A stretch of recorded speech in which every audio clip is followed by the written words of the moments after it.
Good afternoon, friends.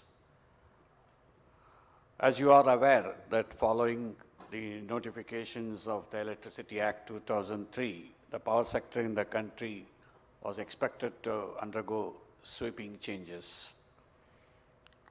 Although T&D reforms did not quite taken off, the generating side was little better with supercritical and renewables and other things. Yet the challenges continue.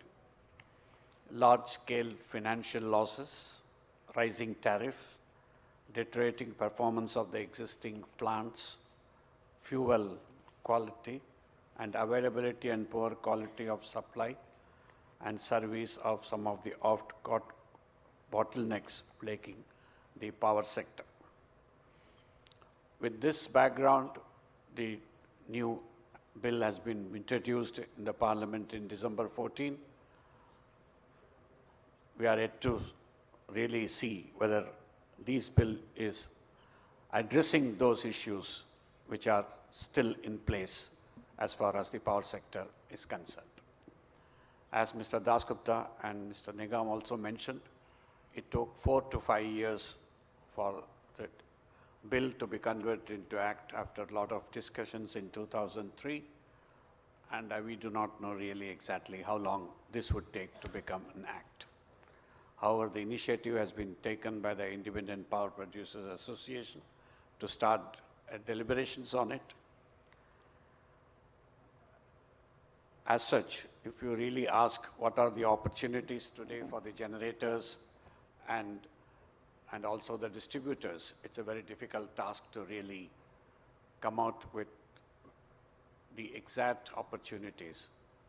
The only way we can say is that what were the issues and whether this bill is addressing the same or not. I'll just briefly say what are the things that this bill is looking into, even though I may find, because a lot of speakers have spoken earlier, if you find me repetitive of some of the provisions, my apology for that, because we have no other option at this stage. As you all know, the amendment proposes to separate the content and carriage business. One company will own the wire business and electricity supplies. Our distributors will pay a specified fee to them for using its specific network.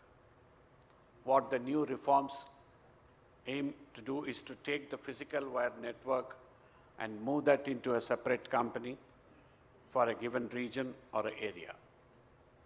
Within given area, multiple distribution companies would be licensed to operate and offer power to consumers, with all of them have the right to supply power to a given consumer, while paying a set common fee to the company, which now owns the wires. There would be an intermediary company to which all the existing power purchase agreements would be transferred. The intermediary company would then allocate the power amongst the supply licenses. By separating the carriage and content this way, the Act aim is to level the playing field between an existing supplier in any area who also happens to own the wires and challengers who want to enter with cheaper costs and power contracts but are hampered from doing so because the cost of building an entire network. The local distribution company will then be only responsible for billing you for the power you used and collect money. The concept of multiple distribution licenses was there, introduced, but then it was not really made it effective. The bill proposes that the power generator can sell the surplus power generated within a state through the open access. If the objective is to promote competition and improve the electricity supply, then you will all agree that the new amendment is a welcome in the holistic sense. Power consumers are expected to have the option of selecting their own electricity supplier. However, The changes are also required in the tariff policy to enable smooth implementation of certain provisions of the coal block e-auctions. The Coal Ministry has proposed to allow power plants bidding for coal blocks to sell up to 20% capacity on a merchant basis. The proposal is for those plants where the complete generation capacity is not covered under the power purchase agreements. Current regulations restrict merchant power sales, and in such cases only 15%. This would require a change in the tariff policy. As regards the open access, it has been a failure as on date, as most states do not allow open access, and policies in states are unpredictable. Now sweeping changes are now being proposed in the open access regime. We really do not know whether we will have the political will to introduce the open access in that form. At present, the DESCON provides the service of last mile connectivity through the distribution system and also supply of power. This role is, as I mentioned earlier, is used to be broken up.